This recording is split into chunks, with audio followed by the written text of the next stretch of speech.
Hello movie lovers, আশা করি সবাই বেশ ভালো আছেন। একটা কলেজ পড়ুয়া জিনিয়াস ছেলে একদিন এক ডাকাত দলের পাল্লায় পড়ে। তবে তারাও যেন তেন কোনো ডাকাত ছিল না। নিজেদের ফিল্ডে তারাও ছিল জিনিয়াস, সেই সাথে বেশ অদ্ভুতও ছিল। অদ্ভুত বলার কারণ হচ্ছে তারা কোনো টাকা পয়সা নয়, বরং একটা সিন্দুকের পেছনে পড়েছিল, আর সেই সিন্দুকের ভেতরে কি আছে সেটাও কেউ জানতো না। তাহলে চলুন দ্য ভল্ট নামে সেই হাইস্ট মুভিটা থেকে দেখে নেই সেই সিন্দুকের ভেতরে আসলে কি এমন মূল্যবান জিনিস আছে, আর ডাকাতরা শেষ পর্যন্ত সেটা খুঁজে পায় কিনা। মুভির শুরুতেই আমরা মেইন ক্যারেক্টার ওয়াল্টারকে ডুবুরিদের একটা টিম নিয়ে মহাসাগরে কিছু একটা খুঁজতে দেখি। ডুবুরিরা সাগরের তলদেশ থেকে বেশ কিছু সোনাদানা উদ্ধার করে আনে, তবে সেটাতে ওয়াল্টারের কোনো ইন্টারেস্ট ছিল না। সে আসলে একটা স্পেশাল সিন্দুকের খোঁজ করছিল। তাই ডুবুরিরা আবারও সাগরের ভিতরে গিয়ে সেই সিন্দুকটা খুঁজে আনে। সেটা দেখে ওয়াল্টার খুব খুশি হয়, কিন্তু পরক্ষণেই তার খুশি উধাও করে দিতে সেখানে স্প্যানিশ নেভি চলে আসে। যেহেতু সমুদ্রের ওই এরিয়াটা স্পেনের আওতায় ছিল, তাই আইনগতভাবে ওই সিন্দুকটা স্পেনের সম্পদ হিসেবে গণ্য করা হবে, যে কারণে নেভিরা সেটাকে জব্দ করে নেয়। কিন্তু ওয়াল্টার কোনোভাবেই সেটা হাতছাড়া করতে চায় না, কারণ সে বহু বছর যাবৎ ওই সিন্দুকটার খোঁজ করছিল। সিন্দুকটা পাওয়ার জন্য সে কোর্টে কেসও করে, কিন্তু দীর্ঘ 1 বছর কেস চলার পরে সে হেরে যায়। তবে এতেও সে দমে যায় না। সে তার উকিল বান্ধবী মার্গারেটকে ইংল্যান্ডের রানীর সাথে যোগাযোগ করতে বলে। ওয়াল্টারের সাথে ইংল্যান্ডের রানীর বেশ ভালো সম্পর্ক ছিল, তাই সে ভাবে রানী হয়তো তাকে এই ব্যাপারে সাহায্য করতে পারে। তবে মার্গারেট জানায় যেহেতু কোর্ট থেকে সিদ্ধান্ত জানিয়ে দেওয়া হয়েছে, এক্ষেত্রে রানীও কিছু করতে পারবে না। এটা শুনে ওয়াল্টার হতাশ হয়ে যায়, আর সেই সিন্দুকটা কড়া সুরক্ষার মাধ্যমে ব্যাংক অফ স্পেনে নিয়ে যাওয়া হয়। এর কয়েক মাস পর আমরা টম নামের এক কলেজ স্টুডেন্টকে দেখতে পাই। সে একজন জিনিয়াস ছিল। পড়াশোনার পাশাপাশি এক্সাইটিং এবং চ্যালেঞ্জিং কাজ করতে সে খুব ভালোবাসত। তার অভাবনীয় ট্যালেন্টের কারণে সে স্পেনে তেল নিয়ে তৈরি হওয়া একটা জটিল সমস্যার সমাধান করে দেয়। এটা দেখে বিভিন্ন বড় বড় কোম্পানি থেকে টমের কাছে চাকরির অফার আসতে শুরু করে। তবে টম তার বাবার মতো অন্যের গোলামি করতে চায় না, তাই সে ওইসব প্রপোজাল রিজেক্ট করে দেয়। তো একদিন সন্ধ্যায় সে তার বাবার সাথে ডিনার করার সময় তার বাবা তাকে বোঝানোর চেষ্টা করে যে এত ভালো ভালো অফার টমের ফিরিয়ে দেওয়া উচিত হচ্ছে না, তার একটা চাকরিতে ঢোকা উচিত। কিন্তু টম তার কথা মানতে চায় না। এরই মাঝে হঠাৎ তার ফোনে অপরিচিত একটা নাম্বার থেকে মেসেজ আসে। সেখানে লেখা ছিল যে টম যেন তার শার্টে লেগে থাকা সসটা মুছে তার সাথে দেখা করতে যায়। টম তখন লক্ষ্য করে আসলেই তার শার্টে সস লেগে আছে। সে বুঝে যায় লোকটা নিশ্চয়ই তার আশেপাশেই আছে। টম তখন কৌতূহলবশত তার বাবাকে ভুলভাল বুঝিয়ে উঠে চলে যায়। তখন সেখানকার এক ওয়েটার এসে তাকে জোর করে একটা কোট পরিয়ে দেয়। টম সেটার পকেটে হাত দিতেই একটা কয়েন এবং একটা আর্ট গ্যালারির ইনভাইটেশন কার্ড খুঁজে পায়। টম সেই কার্ডের লোকেশন অনুযায়ী গ্যালারিতে পৌঁছে যায়। সেখানে ক্লাউডিয়া নামের একটা মেয়ের সাথে তার দেখা হয়। তাকে অদ্ভুতভাবে তাকাতে দেখে টম ভাবে ক্লাউডিয়াই হয়তো তাকে ডেকেছে। সে মেয়েটার কাছে গিয়ে কার্ড এবং কয়েনটা দেখালে ক্লাউডিয়া তাকে নিয়ে একটা লোকের কাছে গিয়ে কিছু ডকুমেন্ট সাইন করাতে শুরু করে। টম একটু দূরে দাঁড়িয়ে সেগুলো দেখছিল। ক্লাউডিয়া ডকুমেন্টে সাইন করানোর সময় লোকটার পকেট থেকে তার পার্স চুরি করে নেয়। সেটা দেখে টম অবাক হয়ে যায়। এমনকি সে আরও অবাক হয় যখন সে ক্লাউডিয়াকে এই ব্যাপারে জেরা করে, কেননা মেয়েটা উল্টো তার উপরেই দোষ চাপিয়ে দেয়। এবং অদ্ভুত ব্যাপার হলো টম আসলেই নিজের পকেটে সেই পার্সটা আবিষ্কার করে। সে বুঝে যায় ক্লাউডিয়া হাত সাফাইয়ে অনেক এক্সপার্ট। তো সেখান থেকে ক্লাউডিয়া তাকে একটা বারে নিয়ে যায়। সেখানে তার দেখা হয় ওয়াল্টারের সাথে। ওয়াল্টার আগে থেকেই টম এবং তার ট্যালেন্টের ব্যাপারে জানতো, তাই বেশি ভনিতা না করে তার উদ্দেশ্যটা টমকে জানায়।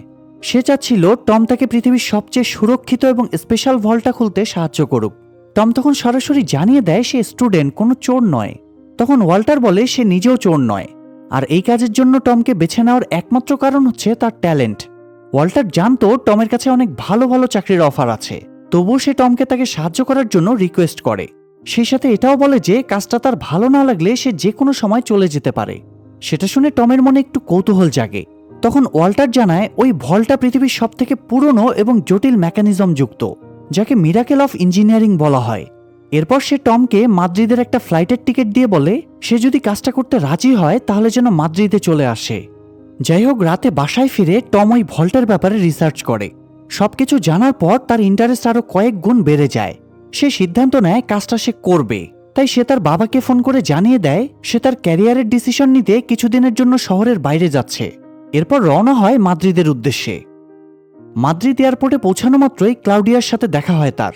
তবে এবার টম তাকে লরেন নামে ডাকে। নামটা শুনে ক্লাউডিয়া একটু অবাক হয়, কারণ সেটাই তার আসল নাম ছিল, আর এটা টম ওয়াল্টারের মুখে শুনেছিল। তো লরেন তাকে তাদের অফিসে নিয়ে যায়। সেখানে আগে থেকেই ওয়াল্টার তার পুরো টিম সহ উপস্থিত ছিল। টিমে ছিল ক্লাউস নামের একজন হ্যাকার, জেমস নামের একজন এক্স আর্মি অফিসার এবং সাইমন নামের এক জোগাড়ু।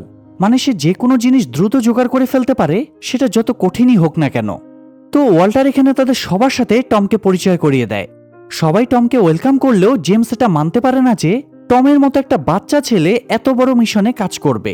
অবশ্য ওয়াল্টারের সেই বিষয়ে কোনো মাথা ব্যথা ছিল না। সে ক্লাউজের কাছে গিয়ে জানতে চায় সে ওই ব্যাংকের সার্ভার হ্যাক করতে পেরেছে কিনা। ক্লাউজ জানায় তার কাছে সার্ভারের পাসওয়ার্ডের সংখ্যাগুলো আছে, কিন্তু সেগুলোর কম্বিনেশন তার জানা নেই। সঠিক পাসওয়ার্ড বের করতে গেলে তাকে প্রায় 1 বিলিয়ন বার বিভিন্ন কম্বিনেশনে নাম্বারগুলো টাইপ করতে হবে। সেটা শুনে ওয়াল্টারের মাথা ঘুরে ওঠে। এতবার চেষ্টা করতে গেলে তো যুগ যুগ পার হয়ে যাবে। তখনই হঠাৎ টম বলে উঠে তাদের ওই ব্যাংকের এমন একজনকে ফোন করা উচিত যে বর্তমানে ছুটিতে আছে, আর তার সাথে অটোমেটেড মেসেজের স্টাইলে কথা বলে পাসওয়ার্ডটা জোগাড়ের চেষ্টা করা যাবে। জেমসের কাছে টমের এই আইডিয়াটা একেবারেই ফালতু মনে হয়, কারণ সাধারণত কেউই অটোমেটেড কল শুনতে চায় না। যেমন আমাদের কথাই ভাবুন, প্রতিদিন বিভিন্ন সিম কোম্পানি এবং অন্যান্য কোম্পানি থেকে আমাদের কাছে কত রকম মেসেজ বা কল আসে, কিন্তু আমরা বেশিরভাগ কলগুলোই অ্যাভয়েড করে যাই। তবে মুভির ক্ষেত্রে চেষ্টা করতে তো ক্ষতি নেই, তাই ওয়াল্টার টমের আইডিয়াটা মেনে নেয়। এরপর সাইমন ক্লাউজের কাছ থেকে ব্যাংক এমপ্লয়ীদের লিস্ট নিয়ে ছুটিতে থাকা একজনকে ফোন করে এবং অটোমেটেড কলের ভঙ্গিমায় তাকে ব্যাংকের পাসওয়ার্ড ডায়াল করতে বলে। মজার ব্যাপার হলো লোকটা পাসওয়ার্ড ডায়াল করেও দেয়, আর সাথে সাথেই সেটার মাধ্যমে ক্লাউস ব্যাংকের সার্ভার হ্যাক করে ফেলে। টমের আইডিয়াটা কাজে লাগাতে জেমস এবার আর কিছুই বলার সুযোগ পায় না। এদিকে লরেন টমের উপস্থিত বুদ্ধি দেখে ইমপ্রেস হয়ে যায়। তো এরপর তারা তাদের মিশনের প্ল্যানিং শুরু করে। প্রথমে সাইমন এবং জেমস আন্ডারগ্রাউন্ড টানেলের মধ্য দিয়ে ব্যাংকে ঢোকার এবং বেরোনোর রাস্তা চিহ্নিত করতে যায়। ওয়াল্টার এবং টম তখন অফিসে বসে গল্প করছিল। টম এখানে তার কাছে ওই সিন্দুকের রহস্য জানতে চায়। তখন ওয়াল্টার তাকে ওই সিন্দুক আর কেসের ব্যাপারে সবকিছু জানায়। আসলে 1500 সালের দিকে ড্রেক নামের এক ব্যক্তি জাহাজে কাজ করাকালীন সেখান থেকে অনেক ধন সম্পদ চুরি করে একটা সুরক্ষিত জায়গায় লুকিয়ে রাখে, আর সেই জায়গাটার ব্যাপারে কেউ জানত না। এমনকি তার মৃত্যুর পর অনেকেই সেই সম্পদগুলো খোঁজার চেষ্টা করেছে, কিন্তু কোনো হদিস পায়নি। তবে সৌভাগ্যবশত এত বছর পর এসে ওয়াল্টার ড্রেকের লেখা একটা চিঠির মাধ্যমে ওই সম্পদের ব্যাপারে জানতে পেরেছে।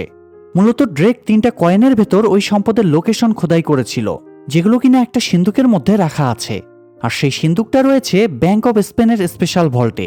ওয়াল্টার সেই সিন্দুকটাই পাওয়ার চেষ্টা করছে। টম তখন ভাবে ওয়াল্টার নিশ্চয়ই ধন সম্পদের লোভে এই কাজটা করছে। তবে ব্যাপারটা সত্যি নয়। টাকা পয়সার কোনো অভাব নেই ওয়াল্টারের। তার মূলত শখ হলো পুরনো জিনিস কালেক্ট করা, আর সেই প্যাশন থেকেই ওই সম্পদগুলো খোঁজার চেষ্টা করছে ওয়াল্টার। তো সাইমন এবং জেমস ফিরে আসলে তারা সবাই ব্যাংকের ম্যাপ নিয়ে বসে পড়ে সামনের প্ল্যানিং করতে। সিন্দুকটা খোলার জন্য তাদের 2টো চাবির প্রয়োজন, সেই সাথে প্রয়োজন সিকিউরিটি ইনচার্জ গুস্তাভোর ফিঙ্গারপ্রিন্ট, আর এগুলো পাওয়া প্রায় অসম্ভব। এছাড়াও একটা স্পেশাল সিকিউরিটি সিস্টেম দিয়ে ভল্টটা সুরক্ষিত করা ছিল, যেটা সম্পর্কে কেউই ঠিকঠাক জানে না। ওয়াল্টার শুধু এতটুকুই জানত যে ওই সিকিউরিটি সিস্টেম ডিসেবল না করা গেলে ভল্ট থেকে বেরোনো সম্ভব নয়। তার উপর আবার ব্যাংকের বাইরেই রয়েছে আর্মি ক্যাম্প। ব্যাংকে কোনো সমস্যা দেখা দিলেই তারা অস্ত্র নিয়ে হামলা করবে। আর এদিকে সিকিউরিটি ইনচার্জ গুস্তাভো তো আছেই, তার হাতে ধরা পড়া মানে নিশ্চিত মৃত্যু। এসব শুনে টম এবার একটু ঘাবড়ে যায়। তবে ডিসিশন যেহেতু নিয়েই ফেলেছে, তাই সে আর পিছপা হয় না। তাকে ভল্টের সিকিউরিটি সিস্টেম ডিসেবল করার দায়িত্ব দেওয়া হয়।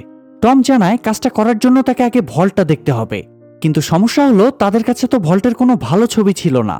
তখন টমের মাথায় ছবি বের করার একটা আইডিয়া আসে। আইডিয়াটা সবার ভালো লাগায় তারা সেই অনুযায়ী কাজ করতে শুরু করে, কিন্তু সেই আইডিয়াটা আসলে কি সেটা আমরা একটু পরেই জানতে পারবো। এখানে দেখা যায় প্রথমে ক্লাউস ব্যাংকের সার্ভার থেকে ক্লিনিং স্টাফদের ডিটেলস বের করে। তারপর সাইমন ব্যাংকের কর্মচারী সেজে ক্লিনিং কোম্পানিতে ফোন করে তাদের আগামীকালের শিফট ক্যান্সেল করে। আর এর পর দিন সাইমন আর টম ক্লিনিং স্টাফ সেজে ব্যাংকে চলে যায়। ওয়াল্টার প্রথমে জেমসকে পাঠাতে চেয়েছিল, তবে জেমস যেহেতু আর্মি ছিল তাই তার সেখানে যাওয়াটা রিস্কি ছিল, কেননা গুস্তাভোর কাছে তার ডিটেলস থাকতে পারে। তাই তার বদলে টম ব্যাংকে যেতে চাইলে জেমস বলে উঠে যে এটা কলেজের কোনো প্রেজেন্টেশন নয়। তার মনে হচ্ছিল টমের পক্ষে কাজটা করা সম্ভব হবে না। তবে ওয়াল্টারের টমের উপর সম্পূর্ণ ভরসা ছিল, তাই সে টমকে সাইমনের সাথে পাঠিয়ে দেয়। তো তারা ব্যাংকে যাওয়ার পর মাত্র 2 জনকে দেখে সিকিউরিটি গার্ড একটু অবাক হয়, কারণ এর আগে সবসময় বেশি মানুষ আসতো। সাইমন তখন বুদ্ধি খাটিয়ে বলে দেয় বর্তমানে যেহেতু ফুটবল ওয়ার্ল্ড কাপ চলছে তাই সবাই সেটা নিয়ে ব্যস্ত।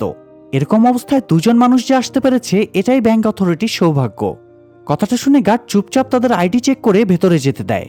এখন প্রশ্ন হচ্ছে আইডি চেক করার সময় তারা ধরা পড়ল না কেন? কারণটা হচ্ছে ক্লাউস আগে থেকেই তাদের দুজনের ইনফরমেশন ব্যাংকের সার্ভারে আপলোড করে রেখেছিল। তো সাইমনরা ব্যাংকে ঢুকে ধোয়া মোছা করতে শুরু করে। এরই মাঝে লরেন আর্ট স্পেশালিস্ট সেজে সেখানে হাজির হয়। আগেই আমরা দেখেছিলাম লরেন একটা ডকুমেন্ট সাইন করাচ্ছে। আসলে সে ওই ব্যাংকে থাকা দামি দামি পেন্টিংগুলো নিয়ে রিসার্চ করার জন্য পারমিশন নিয়েছিল, যাতে সেই বাহানায় সে ব্যাংকে ঢুকতে পারে। ব্যাংকে ঢোকার পর গুস্তাভো এসে তাকে ওয়েলকাম করে। তার সাথে কথা বলতে বলতেই ম্যানেজার চলে আসে। লরেনের হাতে তখন একটা কফি মগ ছিল। সে মগটা গুস্তাভোর হাতে দিয়ে ম্যানেজারের সাথে হ্যান্ডশেক করে। এরপর আবারও কফি মগটা নিয়ে চলে যায় ম্যানেজারের রুমে, কারণ সেখানে ওই পেন্টিংগুলো রাখা ছিল। আর গুস্তাভো গিয়ে তখন সিসিটিভি ফুটেজগুলো চেক করতে শুরু করে। সেই সময় একটা অদ্ভুত প্যাটার্ন লক্ষ্য করা যায়। সিসিটিভি ফুটেজগুলো 90 সেকেন্ড অন্তর অন্তর চেঞ্জ হচ্ছিল। অর্থাৎ একটা রুমের ফুটেজ চলাকালীন 90 সেকেন্ড পর অটোমেটিক্যালি অন্য রুমের ফুটেজ চালু হচ্ছিল। ঘটনাক্রমে ক্লাউজও তখন তাদের সিসিটিভি ক্যামেরায় নজর রাখছিল এবং সেও ওই প্যাটার্নটা লক্ষ্য করে। তাই সার্ভার রুমের ফুটেজটা পরিবর্তন হওয়া মাত্রই সে সাইমনকে অ্যালার্ট করে দেয়। আর সাইমন গিয়ে 90 সেকেন্ডের মধ্যেই সার্ভার রুমে তাদের তৈরি একটা বাগ লাগিয়ে রেখে আসে। তাই সাথে সাথেই ব্যাংকের সিসিটিভি ক্যামেরার অ্যাক্সেস চলে যায় ক্লাউজের কাছে। ক্লাউজ তখন ম্যানেজারের রুমে থাকা লরেনকে দ্রুত একটা পেন্টিং স্ক্যান করতে বলে। লরেন পেন্টিং স্ক্যান করতে শুরু করলে ক্লাউজ সেটার ভিডিও বানিয়ে নেয়। এরপর সেটা লুপ তৈরি করে গুস্তাভোর স্ক্রিনে সেট করে দেয়। গুস্তাভো সেই ভিডিও দেখে ভাবে লরেন হয়তো মনোযোগ দিয়ে পেন্টিং স্ক্যান করছে, কিন্তু তার চোখের আড়ালে লরেন পেন্টিংয়ের পিছন থেকে ওই সিন্দুকের প্রথম চাবিটা বের করে স্ক্যান করতে শুরু করে। এরই মাঝে টম চলে যায় কনফারেন্স রুমে। রুমটা ভল্টের ঠিক উপরে ছিল, তাই সেখান থেকে সে ভল্ট স্ক্যান করতে শুরু করে। এদিকে ম্যানেজার হঠাৎ লরেনের কাছে চলে আসে। সৌভাগ্যবশত লরেন ততক্ষণে চাবিটা স্ক্যান করে জায়গা মতো রেখে দিয়েছিল। তো এখানে সে ম্যানেজারের সাথে ক্যাজুয়ালি কথা বলছিল। এমন সময় ক্লাউস তাকে সতর্ক করে দেয় যে তাকে 20 সেকেন্ডের মধ্যেই আগের জায়গায় ফিরতে হবে, অর্থাৎ স্ক্যানিং করার সময় সে যেখানে ছিল। সেই সাথে ম্যানেজারকেও ফ্রেমের বাইরে সরাতে হবে, না হলে লরেন গুস্তাভোর কাছে ধরা পড়ে যাবে। এদিকে লরেনের হাতে যেহেতু বেশি সময় ছিল না, তাই সে কি করবে বুঝে উঠতে পারছিল না। এরই মাঝে হঠাৎ তার মাথায় একটা আইডিয়া আসে। সে ম্যানেজারকে তার পেন্টিং স্ক্যান করার একটা ছবি তুলে দিতে রিকোয়েস্ট করে। ম্যানেজার তার কথা মতো ছবি তুলতে শুরু করে, কিন্তু সমস্যা হচ্ছে সে ফ্রেমের বাইরে ছিল না। তাই তাকে ফ্রেমের বাইরে পাঠানোর জন্য লরেন তাকে দূর থেকে একটা ছবি তুলতে বলে। ম্যানেজার তখন সরল মনে দরজার কোনায় গিয়ে ছবি তুলতে শুরু করে। এদিকে এরই মাঝে সময় শেষ হয়ে যায় এবং গুস্তাভোর সামনে অরিজিনাল ফুটেজ প্লে হয়ে যায়। আর ঠিক তখনই ম্যানেজার দরজার কোণা থেকে বেরিয়ে লরেনের সাথে কথা বলতে শুরু করে। গুস্তাভো তখন মনে করে ম্যানেজার হয়তো এইমাত্র রুমে ঢুকেছে। তবে লরেন এই যাত্রায় বেঁচে গেলেও টম বেচারা ফেসে যায়। কনফারেন্স রুমে হঠাৎ আর্জেন্ট একটা মিটিং ডাকা হয়। সেটা দেখে ওয়াল্টার টমকে সেখান থেকে বেরিয়ে আসতে বলে, কিন্তু টম রাজি হয় না, কারণ স্ক্যানিং প্রায় শেষের পথে ছিল। টম লক্ষ্য করে স্ক্যানিং 96% এসে আটকে গিয়েছে আর সামনে এগোচ্ছে না। এটা দেখে সে বুঝে যায় তাকে ম্যাগনেটিক পাওয়ার আরও বাড়াতে হবে, কিন্তু এতে রিস্কও ছিল। তবুও টম স্ক্যানারের পাওয়ার আরও বাড়িয়ে দেয় এবং সাথে সাথেই স্ক্যান কমপ্লিট হয়ে যায়। কিন্তু পাওয়ার বাড়ানোর কারণে হঠাৎ ব্যাংকের অ্যালার্ম বেজে ওঠে। অ্যালার্ম শোনা মাত্রই সবাই ভয়ে ছোটাছুটি করতে শুরু করে। গুস্তাভো সবাইকে হল রুমে জড়ো হতে বলে। ততক্ষণে লরেন দ্বিতীয় চাবিটা স্ক্যান করে ফেলেছিল ঠিকই, তবে সেটা জায়গা মতো রাখার আগেই তাকে বেরিয়ে আসতে হয়। তাছাড়া সে ওই চাবির লকারের দরজাটাও খুলে রেখে এসেছিল। এখন যদি কেউ দেখে ফেলে তাহলে তাদের আর রক্ষা নেই। লরেন তৎক্ষণাৎ বিষয়টা ক্লাউসকে জানায়। এরই মাঝে টমও সুযোগ বুঝে কনফারেন্স রুম থেকে বেরিয়ে ভিড়ের সাথে মিশে যায়। তখন ক্লাউস লরেনকে ওই চাবিটা টমের কাছে হ্যান্ডওভার করে দিতে বলে, যাতে টম সেটা আগের জায়গায় রেখে আসতে পারে। সেই কথা মতো লরেন খুব কৌশলে সিঁড়ি থেকে চাবিটা নিচে ফেলে দেয়, আর নিচে দাঁড়িয়ে থাকা টম সেটা ধরে ফেলে এবং ম্যানেজারের রুমে গিয়ে সেটা রেখে আসে। এরপর সুযোগ বুঝে সে সেখান থেকে বেরিয়ে যায়। এদিকে সিকিউরিটি গার্ডরা অ্যালার্ম বাজার কোনো কারণ খুঁজে পায় না, তাই সবাই মনে করে এটা হয়তো কোনো টেকনিক্যাল সমস্যার কারণে হয়েছে। তবে গুস্তাভোর মনে হচ্ছিল এর পেছনে অন্য কোনো রহস্য আছে। এরপর সিন শিফট হলে দেখা যায় টমরা ব্যাংক থেকে ফিরে ওই ভল্টের ছবিটা নিয়ে রিসার্চ করছে। পুরো ছবিটা ঠিকঠাক ছিল, তবে উপরের অংশটা স্পষ্ট বোঝা যাচ্ছিল না। সবাই ভাবতে থাকে সেখানে কি থাকতে পারে। জায়গাটা সম্পূর্ণ ঘোলাটে ছিল। অনেকক্ষণ মন দিয়ে দেখার পর টম বুঝতে পারে জায়গাটা পানিতে ভর্তি, তাই স্ক্যানারে সেটা স্পষ্ট প্রিন্ট হয়নি। সে বুঝে যায় ওই পানিটা আসলে চোরদের জন্য একটা মরণ ফাঁদ। কেউ ভল্টে ঢুকলে উপর থেকে পানি ভেতরে চলে আসবে, আর তখন চোরেরা ভেতরে আটকা পড়ে যাবে। এটা জানার পর সবাই টেনশনে পড়ে যায় যে কিভাবে এই সমস্যার সমাধান করবে তারা। এমন সময় ওয়াল্টারের একটা ছবির কথা মনে পড়ে। ছবিটা সে ওই চিঠির সাথে পেয়েছিল।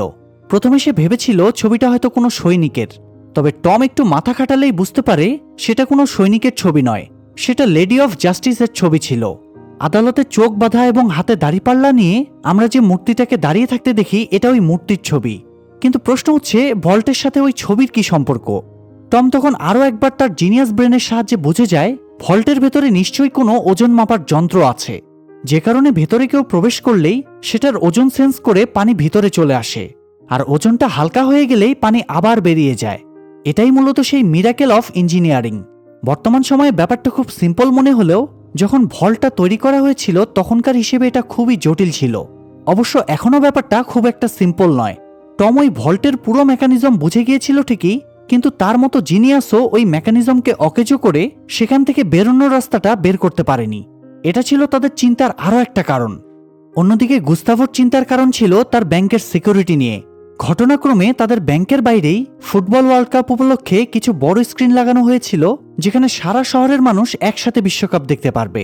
গুস্তাভো ভয় পাচ্ছে যে ওই ভিড়ের সুযোগ নিয়ে কেউ ব্যাংকে অ্যাটাক না করে, তাই সে ম্যানেজারকে ব্যাংকের সামনে থেকে ওই স্ক্রিনগুলো সরিয়ে ফেলতে বলে। তবে ম্যানেজার তার কথায় রাজি হয় না, কারণ ফুটবল হলো স্পেনের জন্য একটা ইমোশনের জায়গা, আর ম্যানেজার কারো ইমোশনে হার্ট করতে চাচ্ছিল না। সে গুস্তাভোকে ব্যাংকের সিকিউরিটি আরও বাড়িয়ে দিতে বলে। গুস্তাভো তখন বাধ্য হয়ে তার কথা মেনে নেয়।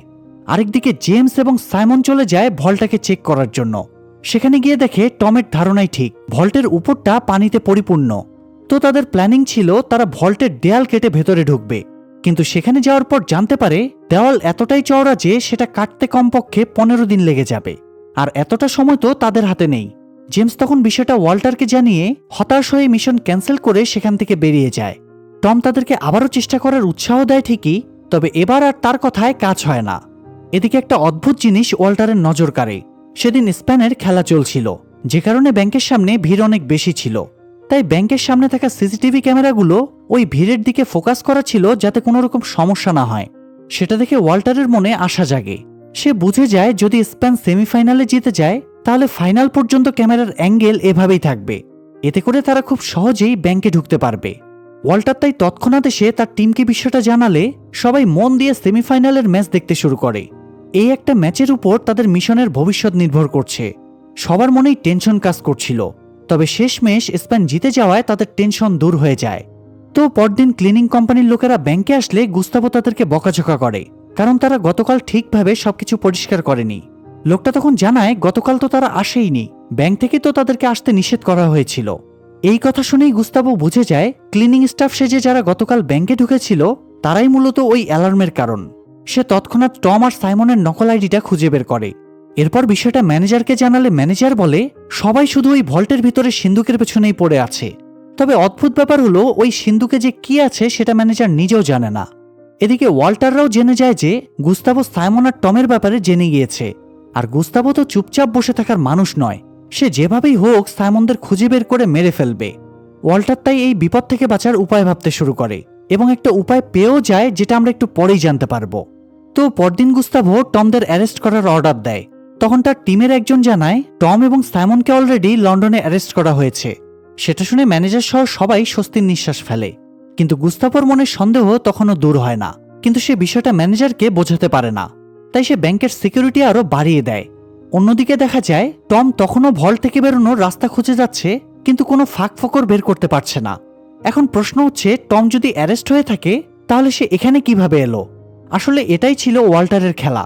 সে মার্গারেটকে ফোন করে লন্ডনে টম আর সাইমনের অ্যারেস্ট হওয়ার মিথ্যা গুজব রটাতে বলে, আর এই কাজের জন্য তাকে ওই ভল্টে থাকা সম্পদের 50% অফার করে। মার্গারেট তখন কথাটা রটিয়ে দেয়, আর সেটাই গুস্তাভোর কানে গিয়ে পৌঁছায়। এদিকে বেচারা টম ভল্টের রহস্য উদ্ঘাটন করতে গিয়ে বিরক্ত হয়ে যাচ্ছিল। সেটা দেখে লরেন তাকে রিল্যাক্স হওয়ার জন্য জোর করে ক্লাবে নিয়ে যায়। সেখানে গিয়ে টম দেখতে পায় ওয়েটার নাইট্রোজেন অক্সাইডের মাধ্যমে গ্লাস ঠান্ডা করছে।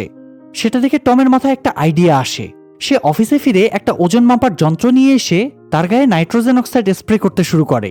ওজন মাপার যন্ত্রটা একবারে ঠান্ডা হয়ে গেলে টম তার উপর একটা ভারী জিনিস রাখে, কিন্তু আজব ব্যাপার হলো মাপক যন্ত্রটা ওই জিনিসটার ভার গণনা করতে পারে না। এটা দেখে সবাই অবাক হয়ে যায়। তখন টম সবাইকে বুঝিয়ে বলে যে মাপক যন্ত্রটা যদি কোনোভাবে জমিয়ে ফেলা যায় তাহলে সেটা কিছু সময়ের জন্য কাজ করা বন্ধ করে দেয়, আর এই বুদ্ধিটাই কাজে লাগিয়ে ভল্টের মাপক যন্ত্রটাও কিছু সময়ের জন্য অকেজো করা যেতে পারে। তবে তার জন্য কমপক্ষে 500 লিটার নাইট্রোজেন অক্সাইড জোগাড় করতে হবে। 500 লিটারের কথা শুনে সবাই একটু টেনশনে পড়ে যায়। তবে সাইমনের কাছে ব্যাপারটা খুব কঠিন ছিল না। সে সবাইকে আশ্বস্ত করে যে সে এটা জোগাড় করবে। এরপর তারা তাদের ফাইনাল প্ল্যানিং সেরে ফেলে। তাদের প্ল্যান অনুযায়ী টম, লরেন আর জেমস ভল্টের ভিতরে ঢুকবে, আর সাইমন নাইট্রোজেন অক্সাইড নিয়ে প্রস্তুত থাকবে ভল্টের নিচের ওয়েট মেশিনের কাছে। তো পরদিন ছিল স্পেনের ফাইনাল ম্যাচ, অর্থাৎ ওয়াল্টারদের মিশন কমপ্লিট করার দিন। তাই প্ল্যান অনুযায়ী জেমসরা ব্যাংকের ছাদে একটা হুক বাঁধিয়ে দড়ির মাধ্যমে সেখানে পৌঁছে যায়। পৌঁছানোর পর ক্লাউস আগেরবারের মতো একটা ভিডিও লুপ গুস্তাভোর সামনে প্লে করে দেয়। সেই সুযোগে জেমসরা সিলিংয়ের গ্লাস কেটে ভেতরে ঢুকে পড়ে। তাদের হাতে ম্যাচ শেষ হওয়া পর্যন্ত সময় ছিল, তাই তারা দ্রুত স্টোর রুমে গিয়ে সেখানে থাকা একটা টানেলের মাধ্যমে ধীরে ধীরে ভল্টের দিকে এগুতে শুরু করে। জায়গাটা খুব সরু থাকায় তাদের সামনে এগুতে খুব কষ্ট হচ্ছিল, যে কারণে ভল্টের কাছে পৌঁছতে বেশি দেরি হয়ে যায়। সেখানে গিয়ে তারা দেখতে পায় ভল্টে যেতে হলে তাদেরকে একটা বড় খাত পার হতে হবে, কিন্তু সেখানে পার হওয়ার মতো কোনো উপায় নেই। সৌভাগ্যবশত টম সাথে করে একটা ফোল্ডিং মই নিয়ে এসেছিল। তারা মইটা খাদের এপার ওপার রেখে ধীরে ধীরে সেটার উপর দিয়ে পার হতে শুরু করে। লরেনের সেটা পার হতে তেমন একটা সমস্যা হয় না, কারণ সে একজন পাক্কা চোর। প্রতিকূল পরিস্থিতির সাথে মোকাবেলা করার অভিজ্ঞতা আছে তার। কিন্তু টম পার হওয়ার সময় খুব নার্ভাস হয়ে পড়ে। নিচের দিকে তাকাতেই তার হাত পা থরথর করে কাঁপতে শুরু করে। তখন লরেন তাকে সোজা তাকিয়ে চলতে বলে। তার কথা মতো টম লরেনের চোখে চোখ রেখে কোনো মতে ব্রিজ পার করে ফেলে। এরপর আসে জেমসের পালা।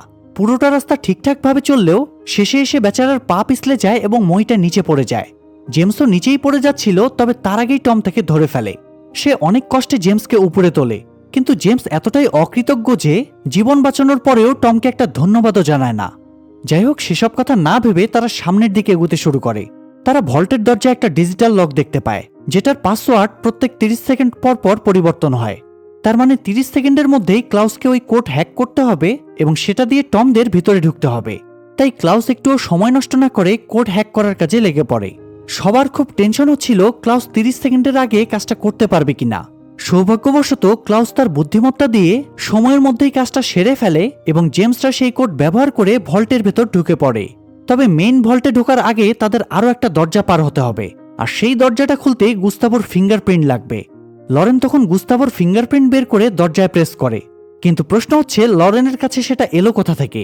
আপনাদের কি মনে আছে লরেন যখন আর্ট স্পেশালিস্ট যে ব্যাংকে গিয়েছিল তখন তার হাতে একটা কফি মগ ছিল, আর সেটা সে একবার গুস্তাভোর হাতে দিয়েছিল। মূলত সেটা গুস্তাভোর ফিঙ্গারপ্রিন্ট পাওয়ার একটা কৌশল ছিল। তো তারা এখানে সেই ফিঙ্গারপ্রিন্ট এবং চাবিটা ব্যবহার করে ভল্টের দ্বিতীয় দরজাটাও খুলে ফেলে। এরপর সাইমন জেমসদের কথা মতো ওয়েট মেশিনের উপরে নাইট্রোজেন অক্সাইড স্প্রে করতে শুরু করে। কিছুক্ষণের মধ্যেই সবটুকু গ্যাস শেষ করে ফেলে সে, কিন্তু দুঃখের বিষয় এতেও ভল্ট ঠান্ডা হয় না। সেটা দেখে জেমস হতাশ হয়ে ফিরতে শুরু করে। তখনই হঠাৎ টম দেখতে পায় ধীরে ধীরে ভল্টের মেঝেতে বরফ জমতে শুরু করেছে। এটা দেখে সবার মনে আশা জাগে, তবে টম অন্যদেরকে কোনো রিস্কের ভেতর ফেলতে চাচ্ছিল না। তাই সে চেক করার জন্য নিজেই প্রথমে ভল্টের ভেতরে পা রাখে। তখন দেখা যায় তার প্ল্যান আসলেই কাজে লেগেছে। তার ওজনে কোনোরকম কোনো সমস্যা হচ্ছে না। এরপর সে দ্রুত গিয়ে ভেতরে থাকা সিন্দুকের মধ্য থেকে ওই কয়েন 3টা বের করতে শুরু করে। কিন্তু এরই মাঝে গুস্তাভোর কাছে হঠাৎ একটা সিগন্যাল চলে যায়। সে বুঝে যায় ভল্টের ভেতর নিশ্চয়ই কেউ ঢুকেছে। সে তার টিমকে তৎক্ষণাৎ পাঠিয়ে দেয় ভল্টের দিকে। তারা যাওয়ার সময় দেখে সিলিংয়ের একটা অংশ কাটা। তারা বিষয়টা গুস্তাভোকে জানায়, কিন্তু গুস্তাভো ক্যামেরাতে তেমন কিছুই দেখতে পায় না। তখন সে বুঝে যায় নিশ্চয়ই তাদের সিস্টেমও হ্যাক করা হয়েছে। এদিকে ওয়াল্টাররা যেহেতু ব্যাংকের সিসিটিভি মনিটর করছিল, তাই সে দেখতে পায় গার্ডরা ভল্টের দিকে উঠছে। এটা দেখে সে বুঝে যায় এবারও তাদের মিশন ফেল হতে চলেছে। সে টমদেরকে সারেন্ডার করে বেরিয়ে আসতে বলে, কারণ ততক্ষণে ভল্ট আবারও গরম হতে শুরু করেছিল এবং পুরোপুরি গরম হলেই তো ভেতরে পানি আসতে শুরু করবে, আর তখন তো তারা বাইরে বেরোতে পারবে না। টমরা তখন কয়েন নিয়ে দ্রুত সেখান থেকে পালানোর চেষ্টা করে। এমন সময় হঠাৎ জেমস তার পিস্তল বের করে টমদেরকে ভয় দেখাতে শুরু করে এবং তাদের কাছ থেকে ওই কয়েন 3টা কেড়ে নিতে চায়। এটা দেখে ওয়াল্টার সহ সবাই খুব অবাক হয়। তখন জানা যায় জেমস এখনও ব্রিটিশ সরকারের হয়ে কাজ করছে। সে ইচ্ছাকৃত এতদিন ওয়াল্টারদের সাথে ছিল যাতে ওই কয়েন 3টা বের করে ব্রিটিশ সরকারকে হ্যান্ডওভার করতে পারে এবং ওই সম্পদগুলো ব্রিটিশ সরকারের হয়ে যায়। তো টম তখন ভয়ে জেমসকে কয়েনগুলো দিয়ে সেখান থেকে বেরোনোর চেষ্টা করে, কিন্তু দুর্ভাগ্যবশত ঠিক সেই সময় ভল্টের দরজা বন্ধ হয়ে যায়। ততক্ষণে ভল্টের স্বাভাবিক তাপমাত্রা ফিরে এসেছিল, তাই ভল্টের ভেতর অ্যালার্ম বেজে উঠে এবং উপর থেকে অনর্গল পানি ভেতরে ঢুকতে শুরু করে। এদিকে গুস্তাভো ভল্টের এমন পরিস্থিতি দেখে স্প্যানিশ আর্মিদের খবর পাঠায়। তারা ব্যাংকে আসার চেষ্টা করে, কিন্তু বাইরে অনেক ভিড় থাকায় ভেতরে ঢুকতে পারছিল না। ততক্ষণে জেমস সাঁতার কেটে কয়েনগুলো নিয়ে সেখান থেকে বেরিয়ে যায়, কারণ সে সাঁতারে খুব এক্সপার্ট ছিল। তবে টমরা সেখানেই আটকা পড়ে থাকে। তাদের পরিস্থিতি দেখে ওয়াল্টার ব্যাংকের সিকিউরিটিকে ফোন করার সিদ্ধান্ত নেয় যাতে তারা কোনোভাবে টমদেরকে বাঁচিয়ে নেয়। কিন্তু টম তাকে এমনটা করতে নিষেধ করে, কারণ এই পানি সম্পূর্ণ বের না হলে ভল্টের দরজাও খুলবে না আর ভেতরে কেউ আসতে পারবে না। এটা শুনে ওয়াল্টার আরও বেশি টেনশনে পড়ে যায়। এদিকে টম লক্ষ্য করে যে সেখানে তো কোনো সেন্সর নেই, তাহলে অটোমেটিক্যালি পানি বন্ধ হবে কিভাবে। কিছুক্ষণ ভাবার পর সে বুঝতে পারে যখন পানি ভল্টে ভর্তি হয়ে যাবে তখন সেই ওজনের কারণেই ওয়েট মেশিনের সেন্সর কাজ করবে এবং পানি ধীরে ধীরে কমতে শুরু করবে। অর্থাৎ তারা যদি পানি সম্পূর্ণ ভর্তি হওয়ার আগেই মেশিনের উপরে পর্যাপ্ত ভার চাপাতে পারে তাহলে হয়তো পানি কন্ট্রোলে আনা সম্ভব। তবে ততক্ষণে ভল্ট প্রায় ভরে গিয়েছিল, তাই টম দ্রুত সাইমনকে মেশিনের উপর ওজন চাপাতে বলে। সাইমন তার কথা মতো অনেক কষ্টে ওই বড় বড় গ্যাসের সিলিন্ডারগুলো মেশিনের উপর চাপাতে শুরু করে, কিন্তু দুঃখের বিষয় সবগুলো সিলিন্ডার চাপানোর পরেও কোনো লাভ হয় না। টম তখন আরও প্রেসার দিতে বলে, কিন্তু সাইমনের কাছে তখন কিছুই ছিল না, তাই সে নিজেই তার হাতে থাকা রেডিওটা নিয়ে মেশিনের উপর উঠে বসে। সৌভাগ্যবশত এবার মেশিনের সেন্সর অ্যাক্টিভ হয় এবং ধীরে ধীরে পানি কমতে শুরু করে। কিছুক্ষণ পর পানি সম্পূর্ণ বেরিয়ে যায় আর ভল্টের দরজাও খুলে যায়। বাইরে দাঁড়িয়ে থাকা সিকিউরিটি গার্ডেরা তখন সাথে সাথে ভিতরে ঢুকে দেখে সেখানে কেউই নেই। গুস্তাভো সেটা দেখে অবাক হয়ে যায়। সে উপরের দিকে তাকিয়ে লক্ষ্য করে যে লিফটের ভেতর থেকে পানি পড়ছে। সে বুঝে যায় টমরা লিফটের মধ্য দিয়ে উপরে উঠে গিয়েছে। এরই মাঝে সিসিটিভির ফুটেজ চেক করে জানা যায় টমরা ম্যানেজারের রুমের দিকে যাচ্ছে। গুস্তাভো সেটা দেখে বেশ খুশি হয়, কারণ ম্যানেজারের রুম থেকে পালানোর কোনো রাস্তা নেই। সে দ্রুত পৌঁছে যায় ম্যানেজারের রুমে, কিন্তু সেখানে গিয়ে দেখে টমরা জানালা ভেঙে পালিয়ে গিয়েছে। তাই সে তার টিমকে পাঠিয়ে দেয় তাদেরকে ধাওয়া করার জন্য। এমনকি সে নিজেও টমদের উপর গুলি চালাতে যায়, কিন্তু বাইরে অনেক ভিড় থাকায় তারা ঠিকভাবে এগোতেই পারছিল না। কোনো মতে তারা টমদের আইডেন্টিফাই করে ঠিকই, কিন্তু পরক্ষণেই টমরা তাদের ড্রেস চেঞ্জ করে ফেলে। তারা আগে থেকেই ড্রেসের ভেতরে ফ্রান্সের জার্সি পরে এসেছিল। সেই জার্সির কারণে তারা ভিড়ের ভিতর মিশে যায়, আর ব্যাংকের গার্ডেরা তখন তাদেরকে আর খুঁজে পায় না। যাই হোক, পরদিন ওয়াল্টার গিয়ে মার্গারেটের সাথে দেখা করে। মার্গারেট তাকে কিছুদিনের জন্য গা ঢাকা দিতে বলে, কারণ পুলিশ তাদের সবাইকে খুঁজে বেড়াচ্ছে। সে ওয়াল্টারকে পরামর্শ দেয় যে এখন যেহেতু তার কাছে ওই কয়েন 3টা নেই, তাই পুলিশের কাছে ধরা পড়ারও কোনো প্রয়োজন নেই। তার কথা শুনে ওয়াল্টার অবাক হয়ে যায়, কেননা তারা যে কয়েনগুলো হারিয়ে ফেলেছে সেটা মার্গারেটের জানার তো কোনো প্রশ্নই ওঠে না। সেই সময় জানা যায় মার্গারেট আর জেমস একসাথে মিলে ওয়াল্টারকে ধোঁকা দিয়েছে, কিন্তু এটা জানার পরেও ওয়াল্টারের কিছুই করার ছিল না। সে চুপচাপ সেখান থেকে বেরিয়ে যায়। এরপর মার্গারেটরা ওই 3টা কয়েনের লোকেশন চেক করলে দেখে সেখানে প্যারিসের আইফেল টাওয়ারের লোকেশন দেখাচ্ছে। এটা দেখে মার্গারেটের চোখ ছানা বড়া হয়ে যায়, কারণ আইফেল টাওয়ারে তো কোনো ধন সম্পদ থাকার কথা নয়, তাই না? মজার ব্যাপার হলো মার্গারেট একটা সময় ওয়াল্টারকে বলেছিল যে তার আইফেল টাওয়ার থেকে পুরো শহর দেখার খুব ইচ্ছে। তাই সে বুঝতে পারে নিশ্চয়ই ওয়াল্টার কোনো এক ফাঁকে আসল কয়েনগুলো বদলে দিয়েছে, আর সেখানে আইফেল টাওয়ারের লোকেশনওয়ালা কয়েন দিয়ে দিয়েছে। বেচারি মার্গারেটের তো আমও গেল ছালাও গেল, এত প্ল্যানিং করেও কোনো লাভ হলো না তার। এরপর টম যখন ব্যাপারটা জানতে পারে তখন সেও একটু অবাক হয়। সে ওয়াল্টারকে জিজ্ঞেস করে সে কিভাবে বুঝলো জেমস তাকে ধোঁকা দেবে। ওয়াল্টার জানায় তার মনে কিছুটা সন্দেহ ছিল, তাই সে আগে থেকেই 3টা নকল কয়েন রেডি করে রেখেছিল, আর পরবর্তীতে জেমস তার সন্দেহটা ঠিক প্রমাণ করে দিয়েছে।